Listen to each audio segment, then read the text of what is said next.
Wysteria, energy, twister.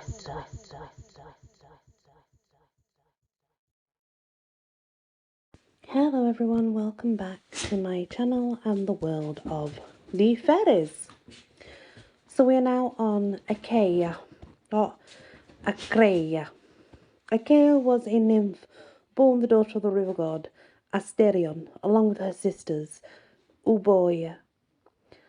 She was a nurse, apparently, to the infant goddess Hera or Juno. Akako Sho, or also known as the Akak-a-So. Similar to the Hamadryads of the classical Greek mythology, they were tree spirits or gnats from Burmese folklore. They lived in the highest branches of the trees. Their presence could be detected by the shivering of leaves, or if you saw leaves waving at you but there was no wind in which to do so, because you had these spirits around. Ekaste, one of the naiads according to Greek oral poet Homer. Ekeste, born of the 3,000 daughters of the Titans Oceanus and Tethys. Ekeste was one of the named Oceanids in ancient Greek mythology. She is one of the playmates of Persephone, or Proserpina, and present when the goddess was kidnapped. The Hakeloids, or Acheloids, silence. They were a collective name for the naiads of the river in Anatolia, central Greece. They were born to the daughters of the river god, and they were very similar to sirens in the way they would use their sweet, melodious voice to lure sailors and fishermen to drive their ship into or shore to hear their song, where they would be dashed against the rocky shoreline and go underneath the deep. Acreia, one of the three nymphs of the river Asterion in Argos, southern Greece. And then the Acteia, anointed, kind of, is what it means. The Nereid, the sound of the lapping of the waves upon the shore. She was one of the named Nereid, who accompanied Thetis in mourning the loss of her son, Achilles.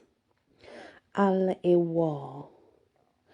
So Al-Ewa, according to the Quran, Al-Ewa is a one-eyed jinn, one of the 5 sons of Iblis. He was considered to be the demon of debauchery. Al-Nadaha, Jinnaya as well. Al-Nadaha and Jinnaya.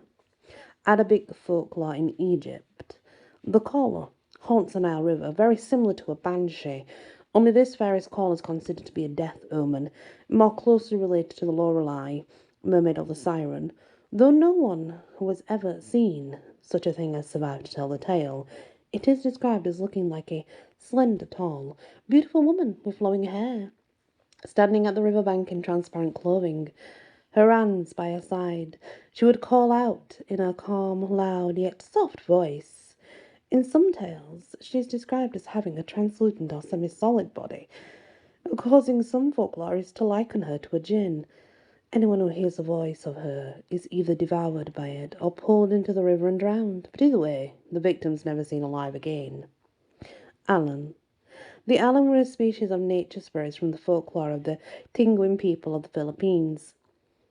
So, I mean, if it is the Philippines, I know that I'm not sure if the pronunciation is correct. So in English it would be Alan, but maybe different in the Philippines. I'm not sure because I know they do pronounce it different.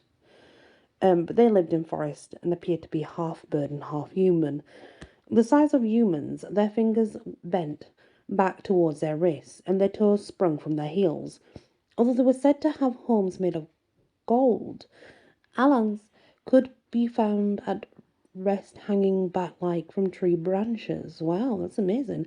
They had a wide and varied array of magical abilities, such as taking after birth and creating a child from it, healing the sick, travelling the world. They took the afterbirth and created a child from it. That's wow. Generally, the Alan were considered to be mischievous yet benevolent, acting as guardians or foster parents of the mythological culture heroes. That's really cool. I did not know about that. I like that. So the Albaster, also known as the Labaster, a species of fairy from Mari, people of Russia. The Albaster lived in the bathhouse disguised as an old man or woman. However, they could also take the appearance of a giant with long flowing hair. Created when an illegitimate child died unbaptized, these fairies could shapeshift into any animal, so long as it remained upon the ground. As it travelled through the sky, it looked like a shooting star. Like the demonic succubus, the alabaster engaged in sexual intercourse with humans. It punished those who overindulged themselves with excessive sex, slowly killing them with exhaustion. Victims of this sort of assault would have a sore on their lips left by the fairy's kiss. Any human lover the victim took on would also become sick and may die as well. An alabaster could be defeated by catching it and breaking the fingers of its left hand, or by hanging a cross over each doorway of the house to prevent its entry. So remember, guys, if your lover comes to you and they have what we say is a cold sore on their lip, no, fairies got them. That's exactly what it is. You know what they've been doing now. I'm just kidding. But you know, that's what it means. Alberish, also known as the Elfric, the Alberic, the Alferic, the Alpris. Scandinavian and Teutonic mythology. Alberish was the king of the dwarfs, also known as dark elves, and was the brother to King Goldmar. Described as looking like a hideous gnome, he lived in an underground castle decorated with precious gems. Alberish was the keeper of the Belt of Strength, a magical ring, cloak of invisibility, and the invincible sword.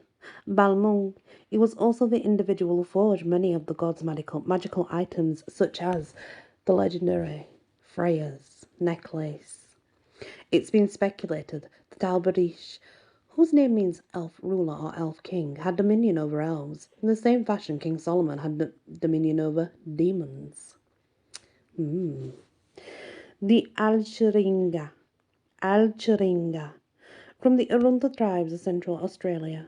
The Alchiringa was a race of fairy spirits who live in the invisible realm. They're also called Alchiringa, Alchiringe. Again, there's very different variations of them. And they're similar to sort of like fairyland. Only medicine men had the ability to see these ancestral or nature spirits, but they were described as being shadowy, thin, young in appearance. The Alchiringa lived in stones and trees and were appropriated in order to secure their favour and protection. Alcina, a fate. Luxury-driven Alcine, or Alcina, was said to have used her magic to create a splendid palace surrounded by the wall of gold on Alcina Island, but was displeased with the island's location. She conspired with her lascivious sister Morgana against their virtuous half-sister and rightful heir to their father's throne, Logistilla. The unfortunate sister's castle was on the same island as Alcina's, but was in a far less accessible and ideal location. Alcina was known to lure great numbers of men onto the island and take them as lovers, and when she tired of them, transform them into plants and stones. Although old and rather ugly, she appeared to be dazzling beautiful by means of glamour magic. Commanding an army of ape-men, cat-men, centaurs, and dog-men, she went to war against her sister, Logistilla, but lost when all her men she had transformed were restored and rallied against her. See, that to me is an interesting story, because did you know, guys, there are people today that still see things like this in the woods. What's to say they are not the same?